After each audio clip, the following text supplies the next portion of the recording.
ఈ రోజున international anti drug day సందర్భంగా నాషా ముక్త్ భారత్ అభియాన్ వార్తాక ఆధ్వర్యంలో గత 10 రోజులుగా కూడా ఈ డ్రగ్స్ మీద అవేర్నెస్ కార్యక్రమాలు నిర్వహిస్తున్నామండి.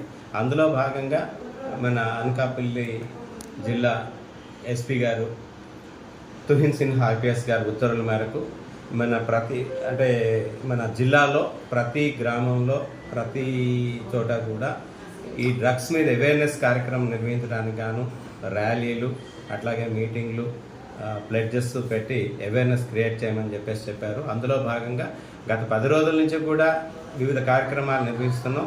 ఈరోజు లాస్ట్ డే. ఈ రోజున మన అబీ జంక్షన్లో మన పట్టణంలో ఉన్న స్టూడెంట్స్తో మన అబీ జంక్షన్ నుంచి పాల్ఘాట్ జంక్షన్ వరకు కూడా ర్యాలీ నిర్వహించి అలాగే మన అబీ జంక్షన్లో మానవహారం ఏర్పాటు చేసి డ్రగ్స్కి యాంటీగా స్లోగన్స్ ఇస్తూ అందరికీ కూడా పట్టణంలో ప్రజలందరికీ కూడా ఈ అవేర్నెస్ కల్పించడానికి గాను ఈ కార్యక్రమం ఏర్పాటు చేయడం జరిగింది.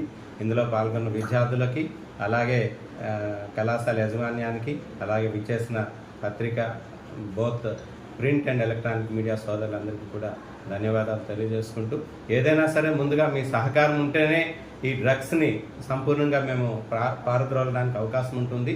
దానికి సహకరించమని ప్రతి వాళ్ళకి కూడా మీ ద్వారా తెలియపరచుకుంటున్నాము. ఎటువంటి ఇన్ఫర్మేషన్ ఉన్నా మాకు తెలియజేస్తే మేము దాన్ని వర్కౌట్ చేస్తామని చెప్పేసి తెలుపుతున్నాను. ముఖ్యంగా యువతకి ఏ సందేశం ఇస్తారు? యువతకండి అంటే ఫస్ట్ మేము కాన్సన్ట్రేట్ చేసింది కూడా యువతనే కాన్సన్ట్రేట్ చేస్తున్నాం. ఎందుకంటే ఈ ట్రాన్స్పోర్టేషన్లో వీటిలో తర్వాత ఈ మాదక ద్రవ్యాలు తీసుకోవడంలో కూడా యువతే ముందుంటున్నారు. అందుకోసమని వాళ్ళనే టార్గెట్ చేసుకుంటూ ప్రతి కాలేజీల్లో ప్రతి స్కూల్స్లో కూడా మేము అవేర్నెస్ కార్యక్రమాలు పెడుతున్నాం. ఈ రోజున మనం జైల్స్లో కూడా చూసుకుంటే చాలామంది స్టూడెంట్స్, ఇంజనీరింగ్ కాలేజ్ స్టూడెంట్స్ అట్లాగే డిగ్రీ కాలేజ్ స్టూడెంట్స్ వీళ్ళందరూ కూడా వచ్చే ఆదాయానికి బానిసలై తర్వాత ఈ డ్రగ్స్ కూడా బానిసలు అయిపోయి ఆరోగ్యాలు పాడు చేసుకుంటూ ఈ కేసుల్లో ఇరుక్కోవడం, వాళ్ళ భవిష్యత్తుని నాశనం చేసుకోవడం జరుగుతుంది. దానికి గాను ముందు యువతని టార్గెట్ చేసుకుంటూనే మన జిల్లాలో మన రేంజ్లో చాలా కార్యక్రమాలు నిర్వహిస్తున్నాం.